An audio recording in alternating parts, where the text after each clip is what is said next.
जय मसीह की, जय मसीह की। मेरा नाम विक्की है। मैं आपके बीच में एक बार और फिर से आया हूँ और एक छोटी सी वीडियो को लाया हूँ। और आज का जो विषय है वो है एक स्वर्ग की आवाज़ और एक है नरक की आवाज़। एक आवाज़ स्वर्ग से आई और दूसरी नरक से आई। तो इस टॉपिक पर हम बात करेंगे। और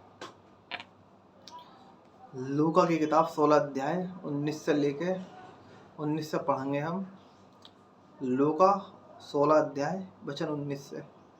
एक धनवान मनुष्य था जो बेजनी कपड़े और मलमल पहनता और प्रतिदिन सुख विलास और धूमधाम के साथ रहता था। ये प्रभु यीशु मसीह एक मुहावरा था उस समय का। और ये जो है प्रभु यीशु मसीह उन लोगों को समझाने के लिए, शास्त्री फरीसियों को समझाने के लिए ऐसा बोल रहे थे कि इनकी समझ में बात आए, क्योंकि शास्त्री फरीसी भी ऐसे थे, वो भी तो लोभी थे और ये इनको समझा रहे थे इस मुहावरे के माध्यम से। तो ये जो धनवान व्यक्ति था और सुख विलास से रहता था और प्रतिदिन सुख विलास से रहता था और धूमधाम के साथ में रहता था, यानी कि कल को तो कोई और अच्छे से अच्छे कपड़े पहनता था, यानी कि कल को तो कोई दिन निकलना नहीं है, स्वर्ग नरक है नहीं, और जो है जो भी कुछ इस पृथ्वी पर है और अपने मन चाह जियो, मन चाह खाओ, मन चाह पहनो, ऐसे रहता था ये व्यक्ति। कौन? धनवान। तो वचन पढ़ते हैं 20। लाजर नाम का एक कंगाल भावों से भरा हुआ उसकी डेवड़ी पे छोड़ दिया जाता था और वह चाहता था कि कौन? लाजर धनवान की मेज पर की झोटन से अपना पेट भरे, यहाँ तक कि कुत्ते भी आकर उसके घावों को चाटते थे। किसके? लाजर के। और ऐसा हुआ कि वह कंगाल मर गया और स्वर्गदूतों ने उसे लेकर अब्राहम की गोद में पहुंचाया। वह धनवान भी मारा और गाड़ा गया और आधोलोक में उसने पीड़ा में पड़े हुए अपनी आंखें उठाई। मतलब जब उसे होश आया धनवान को, तो आंखें उठाई और दूर से, पास से नहीं, दूर से अब्राहम की गोद में लाजर को देखा। अब्राहम की गोद में लाजर को देखा। तब उसने पुकार कर कहा, हे पिता अब्राहम। अभी से कहता पता था कि ये जो है अब्राहम है। किसे? धनी व्यक्ति को। इसका मतलब ये जो है अब्राहम को जानता था, अब्राहम के बारे में इन्होंने पढ़ा था, इसलिए इसको पता था कि अब्राहम है।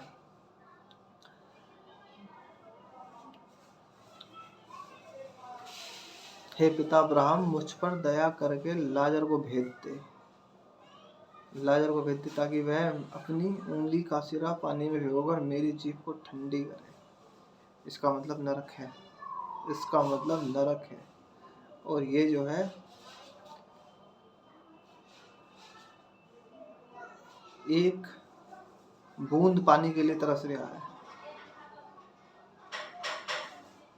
नरक है। और लिखता है, कहता है, क्योंकि मैं इस ज्वाला में तड़प रहा हूँ। परंतु अब्राहम ने कहा, हे पुत्र, स्मरण कर कि तू अपने जीवन में अच्छी वस्तुएं ले चुका है और वैसे ही लाजर भी बुरी वस्तु है। यानी कि वो कह रहा है अब्राहम कि तू याद कर, तू कैसे सुख विलास से रह रहा था, कैसे जो है मलमल के कपड़े पहनता था और कैसे अच्छे से अच्छा खाना खाता था, और तू जो है अच्छी वस्तु जो थी वो ले चुका अपने जीवन में, और वैसे ही ये लाजर बुरी वस्तु है। 26 वचन। इन बातों को छोड़, कौन कह रहा है? अब्राहम। इन बातों को छोड़, हमारे और तुम्हारे बीच एक भारी गड्ढा ठहराया गया है, जो यहाँ से उस पार तुम्हारे पास जाना चाहे वे ना जा सकें और ना कोई वहाँ से इस पार हमारे पास आ सके। यानी कि एक ऐसा गड्ढा ठहराया है, तुम वहाँ नहीं जा सकते और हम यहाँ नहीं आ सकते। अगर हम अब्राहम कह रहे अगर हम नरक माना जाए तो नहीं जा सकते, और नरक वाले हमारे पास स्वर्ग में बिल्कुल नहीं आ सकते। 27, उसने कहा तो हे पिता, किसने? धनवान ने। हे पिता, मैं तुझसे विनती करता हूँ कि ये इन्हें पिता क्यों कहा? क्योंकि अब्राहम इससे पहले सारी जातियों का पिता था, ठीक है, और ये जो है अब्राहम को ही ज़्यादा मानते थे, ठीक है। उसने कहा हे पिता, मैं तुझसे विनती करता हूँ कि तू उसे उसे मतलब लाजर को उसे मेरे पिता के घर भेज, क्योंकि मेरे 5 भाई हैं, वह उनके सामने इन बातों की गवाही दे। ऐसा न हो कि वे भी इस पीड़ा की जगह में आए। ये देखिए नरक है, मैंने कहा नहीं था नरक है, नरक है। और कह रहा है कि मेरे 5 भाई हो रहे, मैं नहीं चाहता कि वो इस जहाँ मैं इस पीड़ा की जगह में हूँ वो भी यहाँ पर आए। तो अब्राहम ने कहा 29 में, अब्राहम ने उससे कहा उनके पास तो मूसा और भविष्यवक्ता की पुस्तकें हैं, वे उनकी सुने। जी, तो इससे साफ पता चलता है कि नरक है, नरक है। तो ये धनी व्यक्ति सीधे नरक पहुंच गया और वहां से तड़प रहा है। और जो है तुम लोगों को, हम लोगों को जो कहता है, कौन कहता है कि रीच बनो, ये कौन है? वो ये नहीं कहता कि परमेश्वर को जानो, बल्कि ये कहता कि रीच बनो। सबको जो है अंधा कर रखा इस, और वो कौन है? इस संसार का मुखिया, प्रिंस, जिसको बोलते हैं नरक का प्रिंस। वो ही कहता कि रीच बनो, पैसे वाले बनो, मालदार बनो। और उसका लूका 4:6 देखिए क्या लिखा है। लूका 4:6 में लिखा है, और उससे कहा, मतलब यीशु से कहा, मैं यह सब अधिकार और इनका वैभव तुझे दूंगा। कौन कह रहा है? डेविल्स, क्योंकि वह मुझे सौंपा गया है, और जिसे चाहता हूँ उसी को देता हूँ। ये ऐसा व्यक्ति है ये जिसको चाहे रातों रात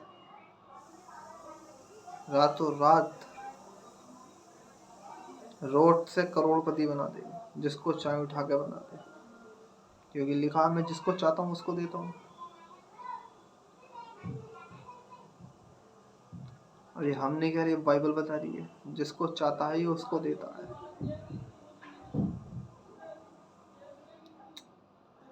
सोच लीजिए अब ये कैसा होगा। आजकल लोग एकदम से धनी हो जाते हैं, एकदम से मालदार होने के चक्कर में कैसी कैसी अभिलाषाओं में पड़ते हैं, और सबके दिमाग में एक ही बात चल रही होती है कि रईस होना, पैसे वाला बनना है। तो ये वो व्यक्ति है जो कहता है कि मैं जिसको चाहता हूँ उसको देता हूँ। बहुत सारी गलत काम करते हैं लोग, गलत काम। कोई दारू का बिजनेस करता है, कोई चोरी करता है, कोई लूट मार करता है। ये कहाँ से आता है पैसा?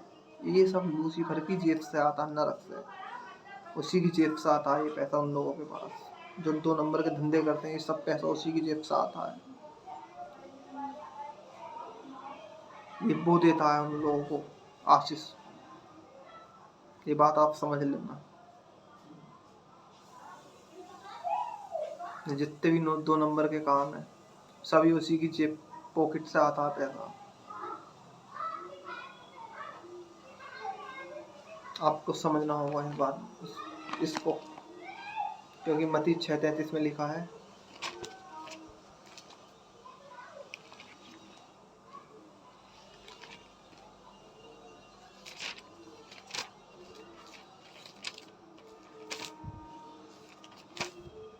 मत्ती 6:33 में लिखा है, इसलिए पहले तुम परमेश्वर के राज्य और उसके धर्म की खोज करो तो ये सब वस्तुएं तुम्हें मिल जाएगी। तो आपको पहले परमेश्वर के राज्य की खोज करनी है, बाकी ये सब वस्तुएं फिर वो अपने आप दे देगा। ठीक है, क्योंकि आपने राज्य को जाना नहीं और पीछे पीछे आशीष के चल पड़े तो ये गलत हो जाएगा। पहले आपको परमेश्वर के राज्य की खोज करनी है। ठीक है, क्योंकि हम प्रेरित की किताब उसका 1 अध्याय वचन 1 का 10 पढ़ते हैं। देखिए क्या लिखा है। प्रेरित 1:10, प्रेरित 1:10।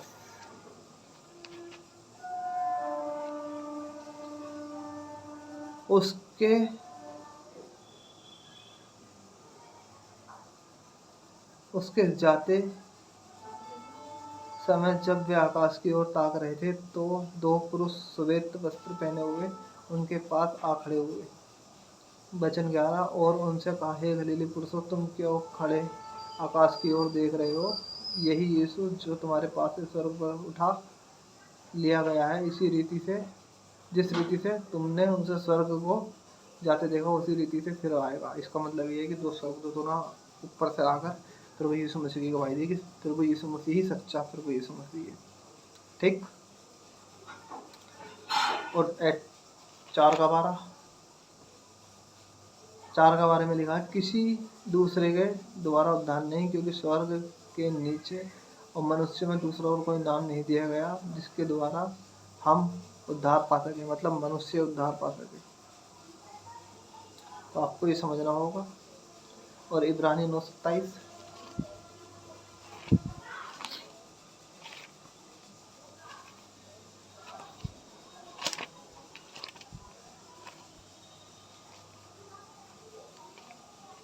इब्रानी 9:27 में लिखा है, जैसे मनुष्यों के लिए एक बार मरना और उसके बाद न्याय का होना नियुक्त है।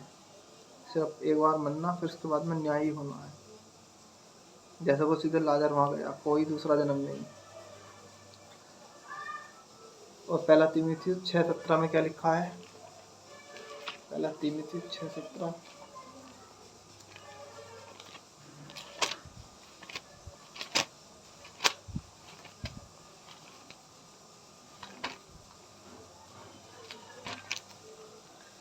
पहला तीमुथियुस 6:17 लिखा है, इस संसार के धनवानों को आज्ञा दे कि वे अभिमानी न हो और चंचल धन पर आशा न रखें, परंतु परमेश्वर पर जो हमारे सुख के लिए सब कुछ बहुतायत से देता है।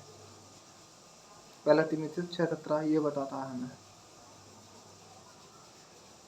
इस संसार के धनवानों को आज्ञा दे कि वे अभिमानी न हो। अभिमानी मतलब कि मन में ये काम आ रहा है, धन की जरूरत है, धन लेके जो है हमें धनवान बनना है, कोई ऐसा काम करें जिससे धन खूब आए और तमाम गलत गलत कामों में पड़े वो, तो अभिमानी नहीं होना। और चंचल धन पर आशा रखें।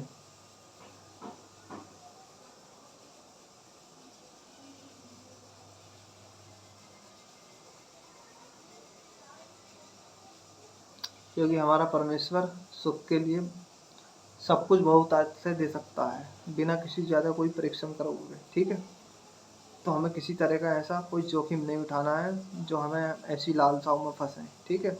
अब और भजन संहिता 62 का 10 क्या कहता है? भजन संहिता 62 का 10,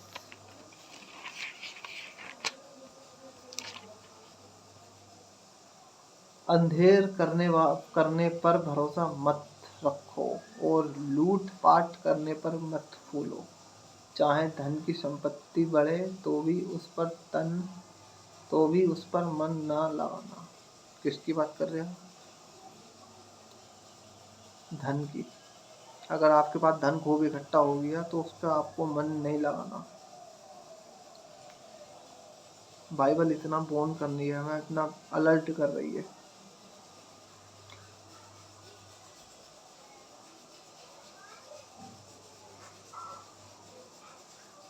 अंधेर करने वालों पर बिल्कुल भी भरोसा मत रखो।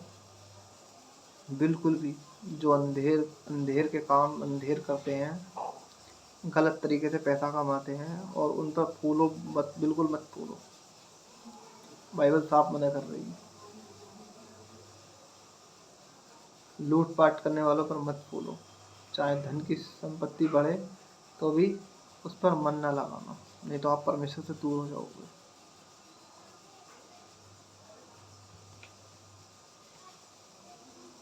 और आखिरी आखिरी वचन है मत्ती की किताब 19 अध्याय 21 से 22। यीशु ने कहा, यदि तू सिद्ध होना चाहता है तो जा। किससे कहा? एक व्यक्ति से जो यीशु मसीह के पास आया, काय के लिए? अनंत काल का जीवन के लिए। तो जा, अपना माल बेचकर कंगालों को दे, और तुझे स्वर्ग में धन मिलेगा, और आकर मेरे पीछे हो ले। परंतु वह जवान यह बात सुनकर उदास होकर चला गया, क्योंकि वह बहुत धनी था। तो इसलिए धनवान का स्वर्ग के राज में प्रवेश करना बहुत ही कठिन है, बहुत ही ज़्यादा कठिन है। और वो जो है व्यक्ति, देखिए, ऐसे व्यक्ति के सामने खड़ा था, किसके? प्रभु यीशु मसीह के सामने खड़ा था। और प्रभु यीशु मसीह कौन थे? सृष्टि करता। और वो सोना चांदी तो खुद पैदा करने वाले थे, और उन्हीं से वो उदास होकर चला गया। अब वो कहाँ गया होगा, ये सब आपको पता है, हमें भी पता है। जो सोना चांदी पैदा करने वाला था, उससे ही उदास होकर चला गया। ठीक है, फिर अगली वीडियो में फिर मिलते हैं। जब तक के लिए जय मसीह की।